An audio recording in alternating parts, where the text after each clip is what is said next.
Okay, so the point is, we are smart enough to do that. We're smart enough to do, not just send a man in the moon, not just clone sheep and clone it. We are smart enough to have concluded, as of 2 days ago, that in fact there's no limit to the impact that energy has upon other energy, even across the distance of the universe. That's how smart we are, and still,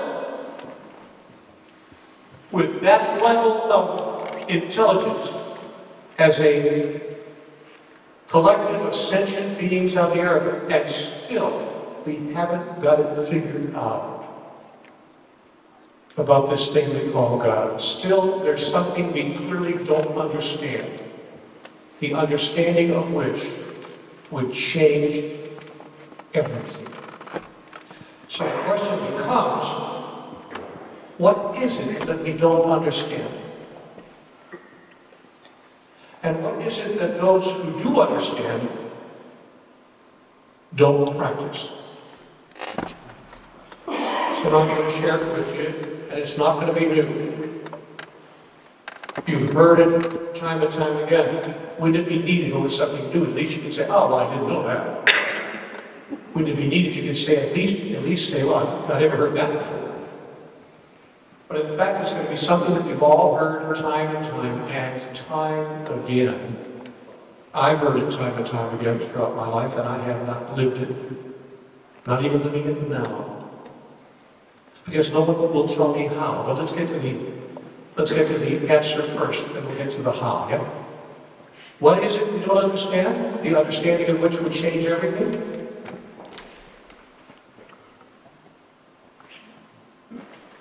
We are all one. Separation of any one thing from another simply doesn't exist. Differentiation is not separation. My fingers are different from one another, but they are in no way separate from my hand, and in no way separate from each other, though they are different. Separation is an illusion, and the human species is living it as if it were a reality. And that is the single piece of data that we have not fully understood, or if we have fully understood it, have not fully embraced, or if we have even fully embraced it, have not fully functionalized, that is, placed in our life in a functional way. Because of all the things we are taught in all the schools of the world through all the years of humanity's evolution, no one has given us a class on how to live as if we are all one. No one has taught us that. Not a religion, especially not a religion. Isn't that sad? Especially not a religion. In fact, there's a reason why religions of the world don't teach us we are all one, except for maybe a very small number of religions. There's a reason why 95% of the world's organized religions don't teach us we're all one, because if they taught us we're all one, that would mean that we are all one with God, which would be the antithesis, the opposite of what religions want to teach us. Religions need to teach us that in fact God and we are separate from each other. God's over there, and we're over here, down here, and what are we doing here?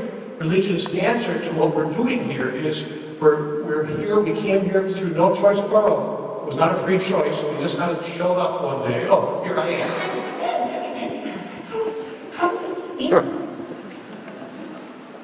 What the hell are we doing here?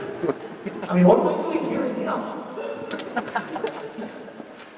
So we came here through no choice of our own, and religions tell us our job, our function, our reason for living is to get back there. So your choices, your decisions, your actions, your understandings, the way you are, had better be designed to ensure that you get back from where you came. Get back where you came from. So not a few number of people millions of people have lived their lives and made their choices and decisions based on, is this going to be okay with the big guy? Or am I going to rule out any chance of getting back home? What does it take for me to get back home? That has become the central philosophical question of all.